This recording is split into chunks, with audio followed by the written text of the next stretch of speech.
Hello प्यारे बच्चों, आप सभी का अपना यूट्यूब चैनल YRS क्लास में बहुत बहुत स्वागत है। तो प्यारे बच्चों, आज की इस वीडियो में मैं आपको रसायन विज्ञान में आपका जो अध्याय 4 है, कार्बन एवं उसके यौगिक, यानी इस अध्याय 4 में मैं आज आपको अतिलघुत्री का 2 नंबर का प्रश्न आपके सामने अच्छे तरीके से बताने वाला हूं। तो प्यारे बच्चों, यदि आपने अभी तक हमारे चैनल YRS क्लास को सब्सक्राइब नहीं किए हैं तो आप जरूर इसे सब्सक्राइब कर लें और अपने दोस्तों में इसे खूब शेयर करें ताकि आने वाला वीडियो आप तक आसानी से मिलता रहे। तो प्यारे बच्चों, चलते हैं प्रश्न नंबर 1।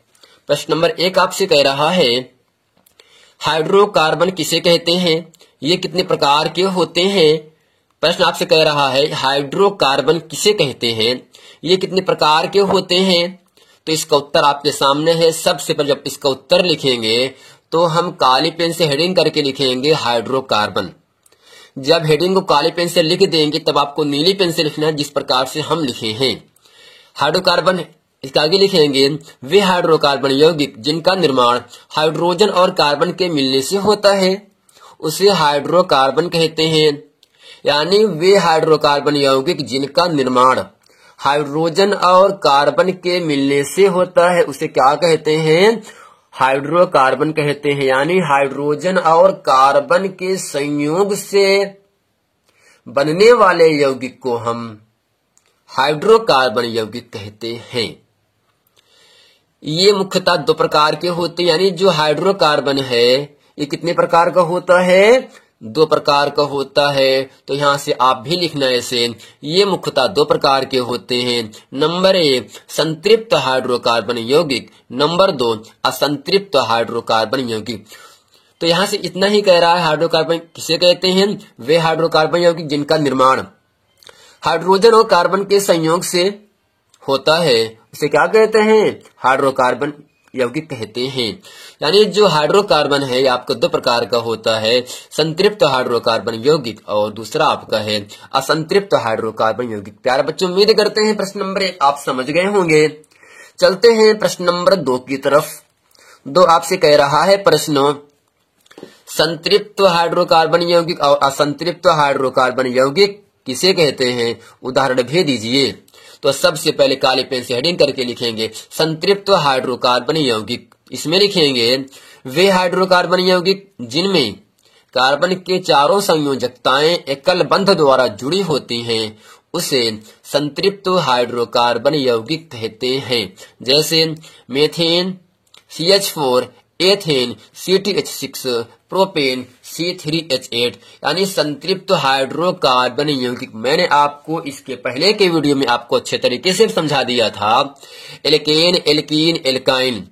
एल्केन में हम एन सब जोड़ देते हैं, जबकि एल्केन का सामान्य सूत्र होता है CnH2n+2, जबकि एल्कीन का सामान्य सूत्र होता है CnH2n। एल्कीन में इन शब्द जुड़ता है, जबकि एल्कीन में डबल बॉन्ड बनता है। तीसरा आपका है एल्काइन। एल्काइन का सामान्य सूत्र होता है CnH2n-2। एल्काइन शब्द में हम आयन शब्द जोड़ देते हैं और एल्काइन में आपका ट्रिपल बॉन्ड बनता है, ट्रिपल बंध बनता है। तो यहां से आपसे इतना ही कह रहा है, वे हाइड्रोकार्बन यौगिक जिनमें कार्बन के चारों संयोजकताएं एकल बंध द्वारा जुड़ी होती हैं, उसे संतृप्त हाइड्रोकार्बन यौगिक कहते हैं। मेथेन, एथेन, प्रोपेन मैंने आपको बताया था इसके पहले के वीडियो में।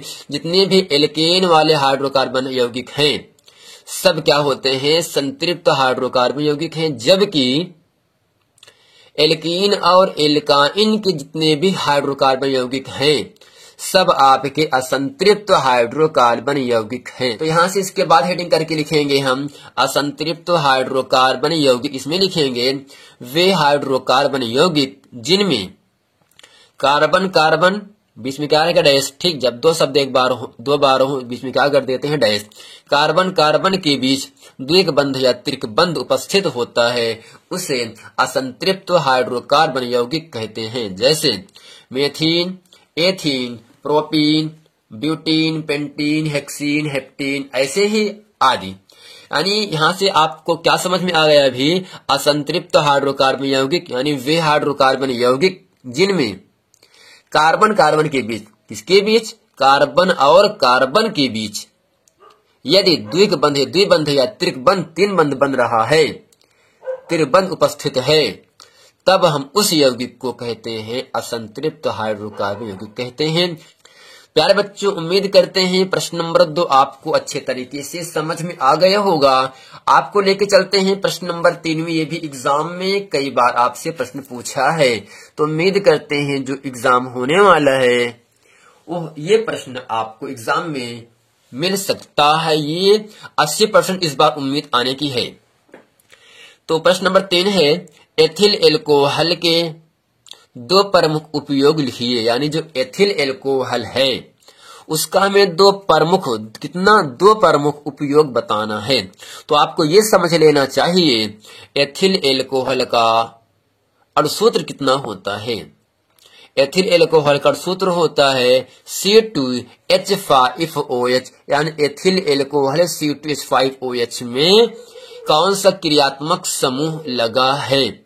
तो आप क्या बताओगे? OH। OH क्या है? हाइड्रोक्साइड है। यानी एथिल एल्कोहल का जो अणुसूत्र होता है C2H5OH होता है। C2H5OH में आपका बॉन्ड OH यानी बॉन्ड हाइड्रोक्साइड अर्थात बॉन्ड OH आपका क्रियात्मक समूह उपस्थित है। तो यहाँ आपको इतना ही लिखना है, जो एथिल एल्कोहल है उसका उपयोग कहाँ कैसे होता है। तो नंबर 1 करके लिखेंगे, शराब तथा अन्य एल्कोहली पेय पदार्थ बनाने में। यानी जो शराब होता है या अन्य जो एल्कोहली पेय पदार्थ यानी पीने वाले पदार्थ हैं, उन सब में एथिल एल्कोहल का उपयोग किया जाता है। दूसरा है, पेंट सल्फर आयोडीन गोंद आदि के विलायक के रूप में एथिल एल्कोहल का उपयोग किया जाता है। तीसरा क्या है? यह एक अच्छा विलायक है।